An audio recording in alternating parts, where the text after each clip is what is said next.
Bismillahirrahmanirrahim. Alhamdulillah wassalatu wassalamu ala Rasulillah Muhammad bin Abdullah wa ala alihi wa ashabihi wa man tabi'a hudah. Amma ba'du, berkata Sayyidil Habib Muhammad bin Salim bin Hafidh alaihi ridwanullah wa rahimahullah rahmatal abrar wa nafa'na bihi wa bi'ulumihi fid daraini amin.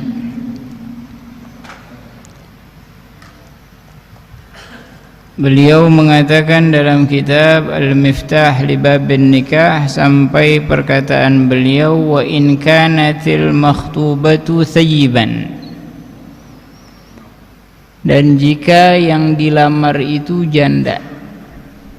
Nah, janda itu kita sudah ketahui di pelajaran sebelumnya, yang hilang keperawanannya dengan sebab disetubuhi, baik persetubuhan yang halal yaitu nikah, atau haram yaitu zina, atau syubhat. Maka jika sudah pecah keperawanannya dengan disetubuhi, maka status wanita itu dalam syariat janda, bukan perawan lagi. Nah, makanya di zaman kayak sekarang ini lebih baiknya minta izin. Ya, kalau mau ngawinin anaknya minta izin dulu dengan cara talaffuz. Karena meminta izin dari perawan aja sunnah ya. Minta izin dari perawan sunnah. Kalau dari janda itu wajib. Nggak boleh nggak minta izin. Walaupun bapaknya atau kakeknya wajib. Udah nggak bisa dipaksa lagi. Nah, kalau yang dilamar itu janda, agak ribet, nggak kayak perawan. Terserah abak manjitnya udah. Mau tuh anak kagak mau tetap sah dengan ketentuan yang telah disebutkan. Kalau janda, falyas'alil aqidu aidan hal mata anha zawjuha aw talaqaha. Maka yang ingin berakad ini, baik saksinya ya harus tahu statusnya, si walinya kalau dia bukan bapaknya, kalau bapaknya pasti tahu ya, tapi kalau misalnya walinya itu penghulu, nah itu harus tahu. Kamu itu cerai mati apa cerai hidup? Nah, harus tahu. Karena beda cerai mati dengan cerai hidup. Fa in kana mata anha, kalau ternyata dia cerai mati, suaminya udah meninggal. Falyas'al an waqti mautih. Nah, ditanya kapan matinya lakinya. Nah, udah berapa lama, untuk apa? Liya'lam qidha iddataha, agar tahu kapan selesai iddahnya. Karena orang kan kagak tahu masalatul iddah. Dan iddah orang yang meninggal, yang suaminya meninggal itu 4 bulan 10 hari. Bukan pakai haid, tapi pakai waktu 4 bulan 10 hari. Lianna iddatal wafah tanqadhi biwad'il hamli in kanat hamilan. Karena iddah wafat itu kalau si perempuan lagi hamil dengan melahirkan, begitu lahir selesai iddahnya kalau dia hamil. Misalnya suaminya meninggal dunia, dia udah hamil 9 bulan, 3 hari kemudian lahiran, selesai iddahnya habis lahiran. Tapi jarang orang kawin lagi nifas ya, jarang. Tayyib. Wa bi arba'ati ashhurin wa asyrati ayyam lil hurrati in kanat hailan, dan 4 bulan 10 hari kalau dia wanita merdeka. Nah, kenapa 4 bulan 10 hari? Nah, di antara hikmahnya itu 4 bulan batas wanita enggak sabaran. Nah, batas wanita nggak sabaran. 10 hari buat sedih, ya. Makanya 4 bulan 10 hari. Nanti ada di bab ila namanya, ya. Kalau suami bersumpah nggak mau gaulin bininya lebih dari 4 bulan, itu hukumnya haram, ya. Dan dia kena kafarah kalau dia gaulin sebelum 40 hari. Dan kalau misalnya dia nggak mau gaulin juga, dia tetap berpegang dengan sumpahnya, maka si bini boleh minta cerai. Karena waktu 4 bulan itu waktu yang lama bagi perempuan. Makanya yang kerja di Jakarta, ya, bininya di Jawa, lakinya di Jakarta, per 3 bulan deh pulang, ya. Jangan nunggu lebaran, kesian. Baik. Nabi SAW mengatakan atikul lidhi haqqin haqqah, kasih yang punya hak tentang haknya. Lianna iddatal wafat wa bi 4 ashhurin wa 10 ayyam lil hurrin kanat hailan. Kalau lagi enggak hamil maka 4 bulan 10 hari. Kalau dia merdeka wa bi syahraini wa 5 ayyamin lil amati. Dan dengan 2 bulan 5 hari kalau dia wanita tadi itu budak. Tamam, karena budak separuhnya orang yang merdeka. Nah, itu kalau sudah apa? Kalau sudah mati lakinya. Wa in kana az-zawj talaqaha. Gimana kalau dia cerainya cerai hidup? Suaminya masih hidup, udah dicerai.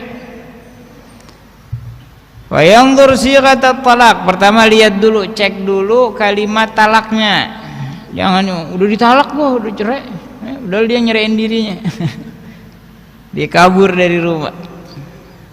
Atau lakinya nggak nyerain, lakinya pergi aja, nggak tahu, nggak ada kabar, pokoknya udah cerai. Terus ada yang fatwa lagi, kalau misalnya udah 3 bulan lebih jatuh cerai tuh.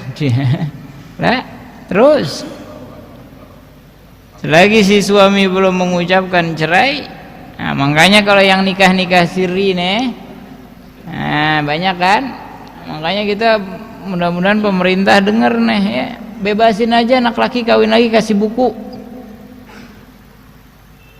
Habis itu kalau dia ceraiin sembarangan bininya tanpa sebab, kasih denda yang gede itu laki. Jadi enggak dengan dia tadinya niatnya kalau misalnya kawin 2 harus izin bini pertama bla bla bla supaya ngelindungin perempuan, enggak, malah dimainin. Ya, nikah siri enggak ada bekasnya, dia kabur. Udah, si perempuan menuntut kemana? Akhirnya haknya perempuan itu banyak yang tersiksa. Dia mau kawin lagi nggak bisa, dia mau nuntut nggak punya surat. Nah, terus mana perlindungannya? Nah, makanya lebih baik udah kasih buku, ya, biar resmi, biar punya buku, biar si perempuan ini kalau dizalimin bisa nuntut. Dan kalau si suami ini nyeraiin sembarangan, kasih denda misalnya 20 juta. Jadi mikir deh, waduh, cerai 20 juta nih. Jadi apa? Jangan malah dikekang. Allahu alam dasarnya apa? Anak laki nggak boleh kawin lagi kecuali dapat izin dari bini. Ini dasarnya dari mana nggak tahu tuh. Ya. Jadi seakan-akan bini di sini lebih hebat daripada Allah, ya. Allah ngizinin, bini kagak, terus ikutin bini gitu, enak aja.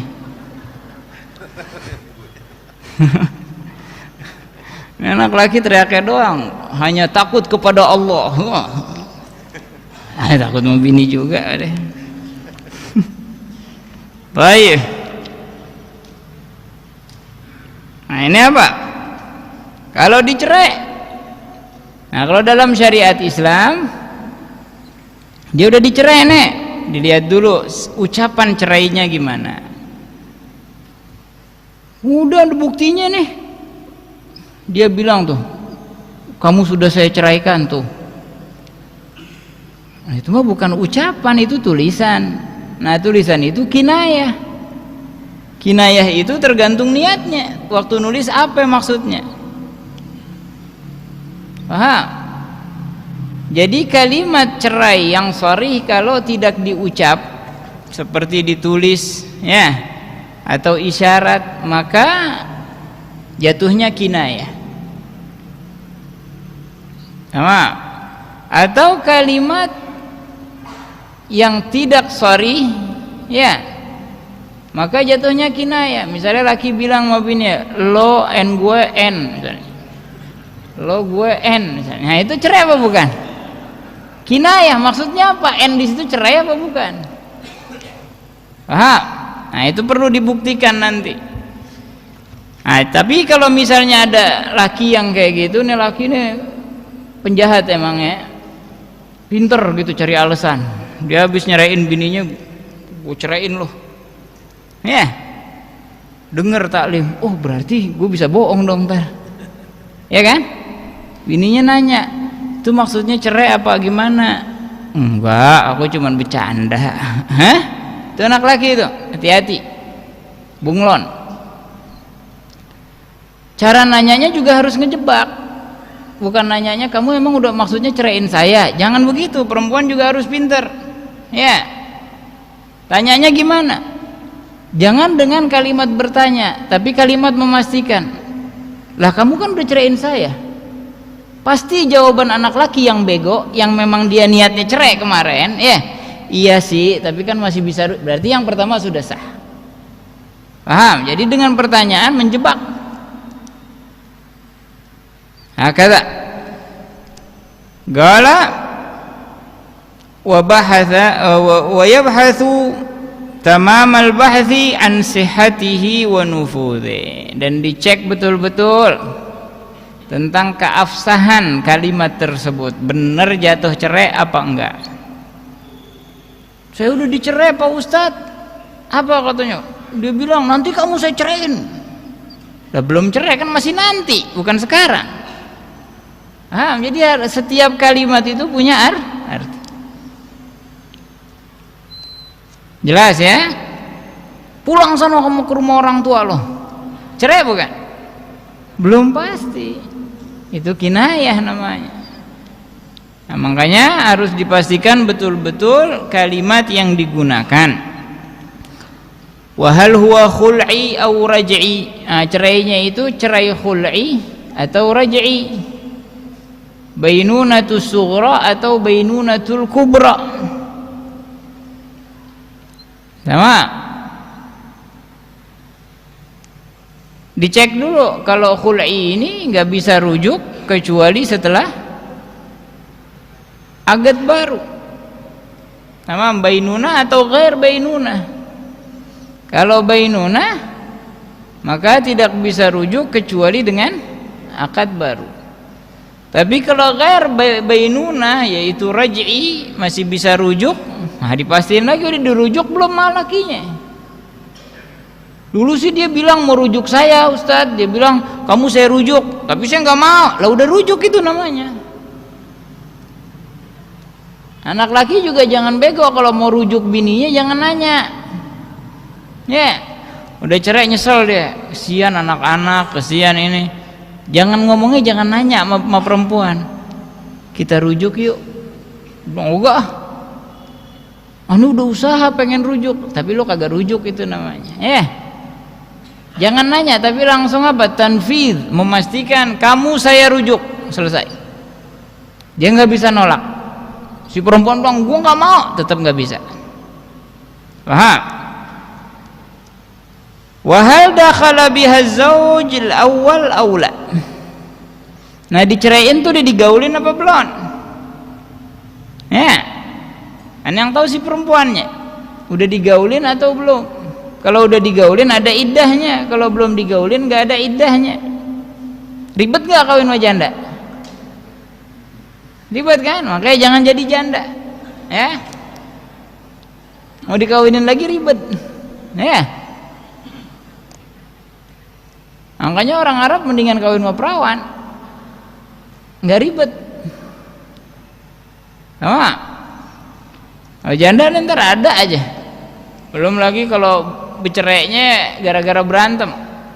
Ntar lakinya jelek-jelekin dia jelek-jelekin lakinya, ya. Jangan, ya. Kalau memang harus berpisah, jangan lupakan kebaikan antara kalian, minimal jangan bongkar aib mantan pasangan ya. Jangan, udah masing-masing. Kalau ditanya orang kenapa cerai, udah habis jodohnya ya, udah selesai. Ya sebabnya apa, ya udah habis jodohnya, mau dikata apa ya.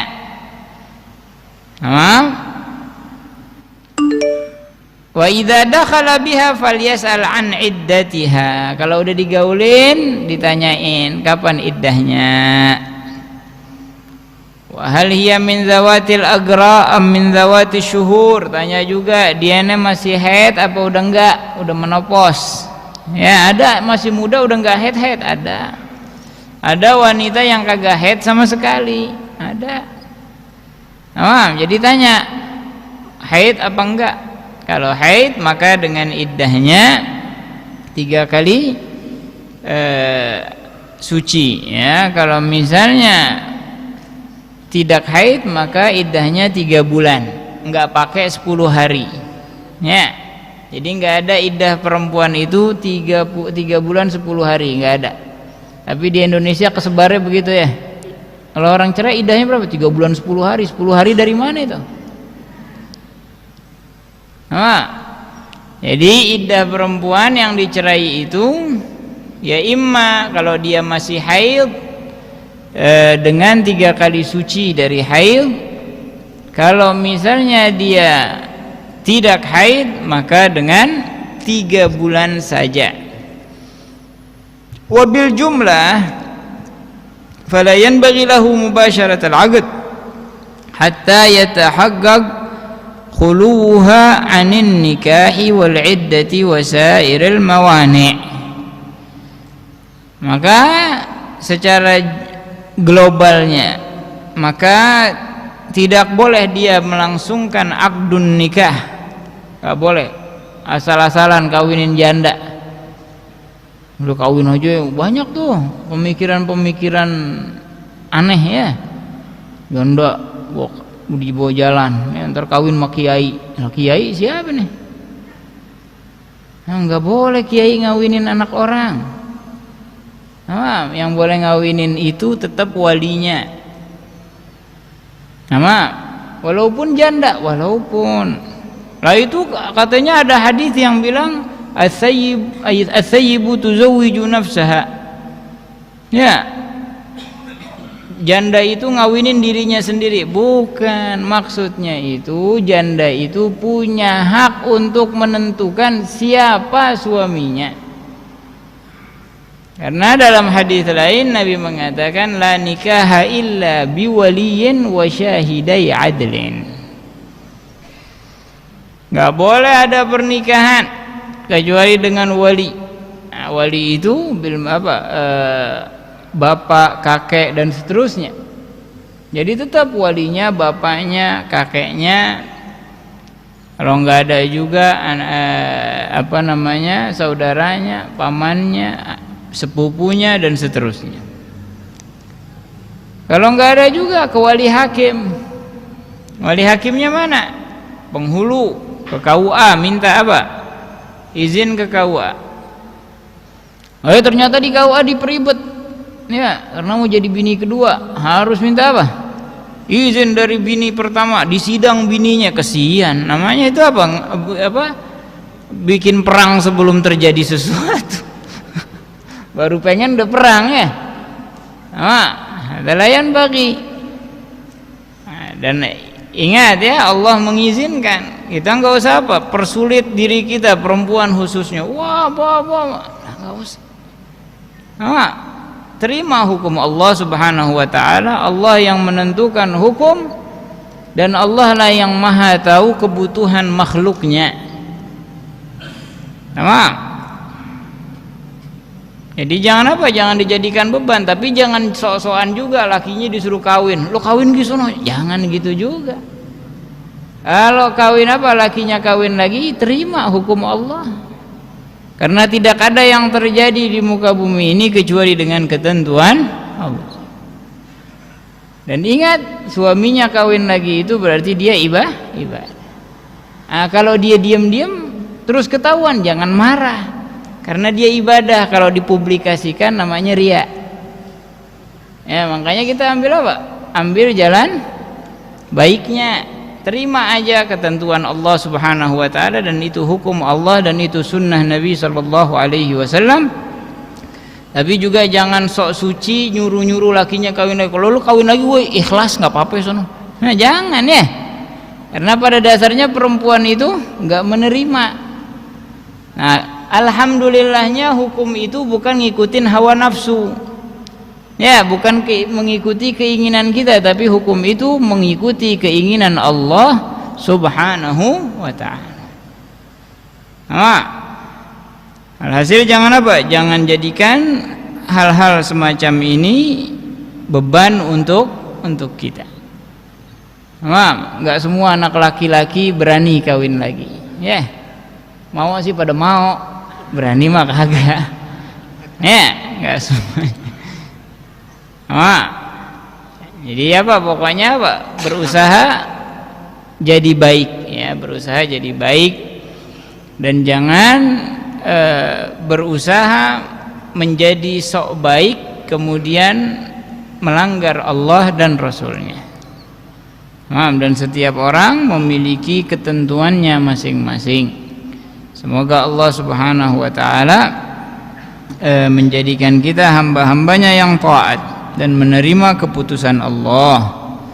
Jadi dia nggak boleh melangsungkan akdun nikah sehingga memastikan bahwa si perempuan itu, si janda tadi, bebas dari pernikahan dan iddah dan segala yang menghalangi.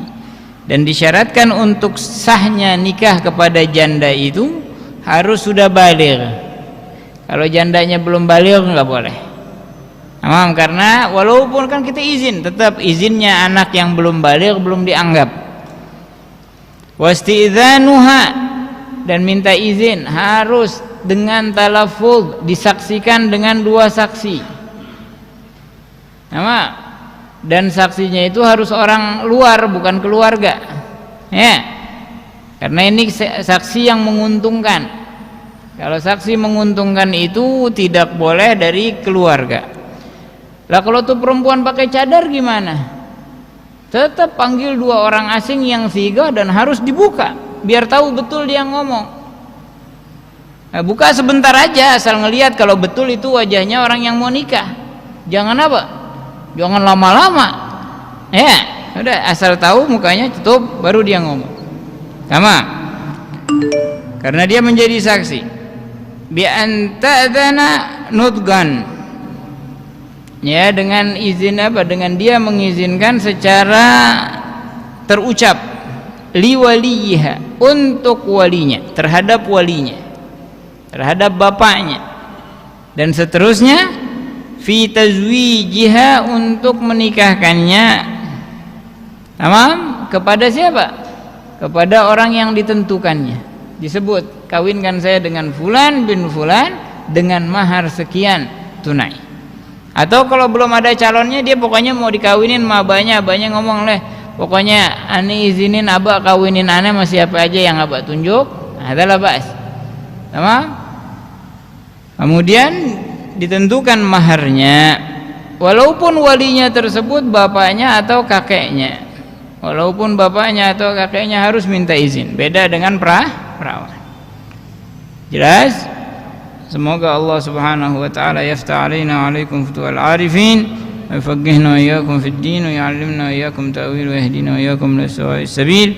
Sallallahu ala sayyidina Muhammadin wa ala alihi wa sahbihi wa sallam walhamdulillahi rabbil alamin.